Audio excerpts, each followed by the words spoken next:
Welcome to Donmar TV News Channel. Ito po ay kaugnay dito sa pag-withdraw ni Pangulong Duterte kahapon sa kanyang pagkandidato bilang Vice President ng PDP Laban ng kanilang partido para ho sa ating eleksyon.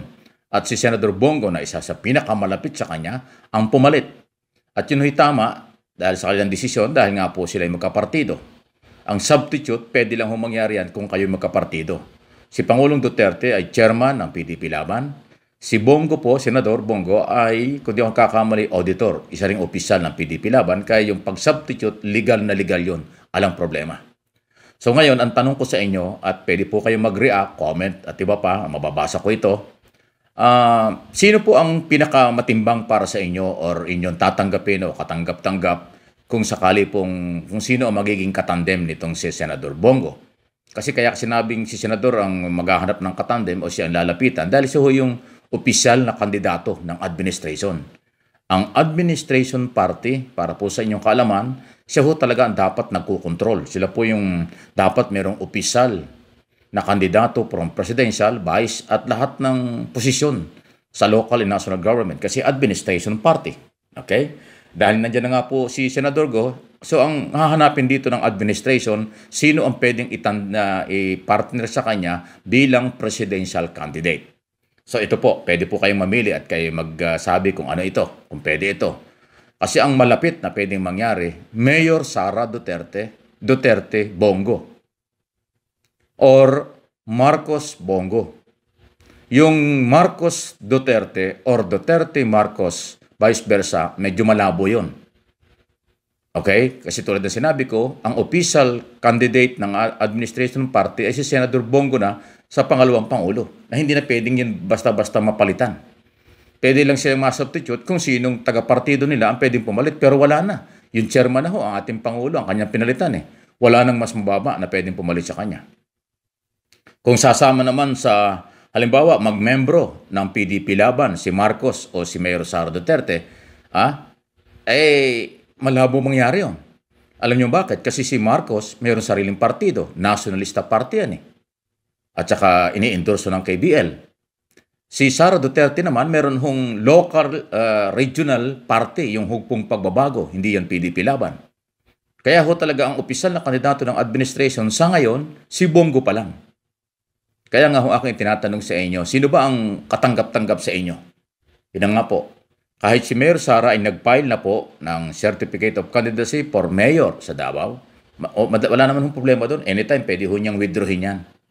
Tapos siya ay mag-file ng Certificate ng Candidacy for President, alang problema doon.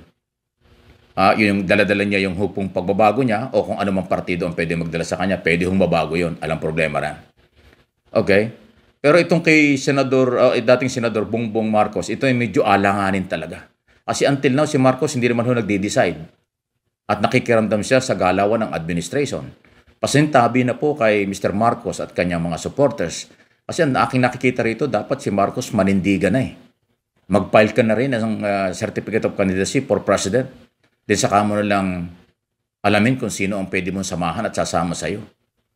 Hindi mo pwedeng asahan na yung Duterte family o Duterte administration ang magtitimon sa'yo or ikaw ikukunin. Malabo eh. Kung yung mga gunitahog naman kayo magagalit muli, di ba noong 2016, gustong-gusto ni Marcos na siya ay maging kandidatong vice president noon ay Mayor Duterte. Ngayon ay President Duterte. Hindi naman siya kinuha ni Duterte. Ang kinuha ni Mayor Duterte noon, na ngayon ay Pangulo, ay si dating Senador Alan Peter Cayetano. In other words, si Marcos hindi niya kinuha. Ngayon pa kaya? Paano kaya mangyayari yun? Kasi nga magkakaibang partido. Inuulit ko, ang administration party, PDP Laban. Si Mayor Sara, hugpong pagbabago, regional party yan. Although sinamahan ng ibang political party, pero hindi yun administration. Si Marcos, nasa ibang partido rin, tulad na sinabi ko kanina. So mahirap po, hindi ho pwedeng mag-substitute. Ang plano ng iba, magsasubstitute si Sara kay Bongo para si Sara ay Vice President, si Marcos ang magpipresidente. Or baliktarin natin, si Marcos ang magsasubstitute kay Bongo para si mag-Vice President, si Duterte, Sara Duterte ang President. Hindi nga ho pwedeng mangyari yun kasi hindi nga ho sila magkakapartido. Ang tinatanggap lang ho ng COMELEC sa substitute candidate ay magkapartido. Pag hindi magkapartido, hindi ho yun qualified. Hindi ho pwede yun. So, alanganing-alanganin ang sitwasyon. Kaya ako, personal ko pong opinion, malamang Sara Duterte, Bongo, ang pinakamalapit na mangyari. Kaya nga advice ko, kahit hindi sa akin ng advice dapat si Marcos kumilos na. Mag-file ka na rin, kumandidato ka na rin, kung anong partido, kung saan ka, anong partido ka ngayon, at least meron kang paninindigan. Kung bandang huli, kukunin ka ng administration, o di, okay. Kung hindi, tuloy na rin, parang gano'n. Kasi tumatakbo ang araw. Hanggang Friday lang po ang filing ng Certificate of Candidacy. Kaya pag hinintay natin yung mga substitute na tulad ng sinasabi ng iba, malabong mangyari po yan. Tandaan nyo yung sinasabi ko. Matagal na tayo nakatutok sa politika. Hindi ganun kadali. Okay? So huwag naman magtatampo ang magkakabilang panig. Yan po ay ating sariling opinion at observation. Mahalaga nagpapalitan po tayo ng impormasyon sa bagay na ito. Alam ko ito pinag-uusapan sa buong mundo dahil marami tayong Pilipino sa abroad. Alam ko maraming nag-re-react, comment sa aking mga naunang upload na mas pumapabor sila sa Duterte or Marcos, vice versa. Bigla nga dumating nga po si Senator Bongo, nag-iba talaga ang galawan. Alam ba ninyo na kahit na sinabi ng Pangulong Duterte na siya ay mag-retiro na, ay naman ay hanggang June 30 pa ang kanyang posisyon as President, may malaking posibilidad pa rin mabago yan. At ang pagbabagong pwede mangyari, pwede silang magpalit ni Mayor Sara. Pwedeng si Pangulong Duterte umuwi ng Davao, mag-file ng Certificate of Candidacy for Mayor, katulad ng ginawa na ERA, tumakbong Mayor, tapos si Sara biglang mag-file ng kanyang partido, kukup-kupin, tatangkilikin ng PDP Laban ng Administration Party, tumakbong President. Yan po ang pwedeng mangyari. Anything can happen ho talaga sa politika dito sa ating bansa. So ayan po, at least na-update po kayo sa mga nangyayari. Inuulit ko, respeto lang po ang ating mga pananaw at observation. Kayo din po, nire-respeto ko. Mahalaga lang po mailabas nyo inyong saloobin. Kaya mag-react po kayo, comment, yan po yung aking mababasa. So muli, marami pong salamat. At mabuhay ang mga Pilipino, maging matatag tayo, maging aware tayo sa mga nangyayari. Tama itong nangyayari ito.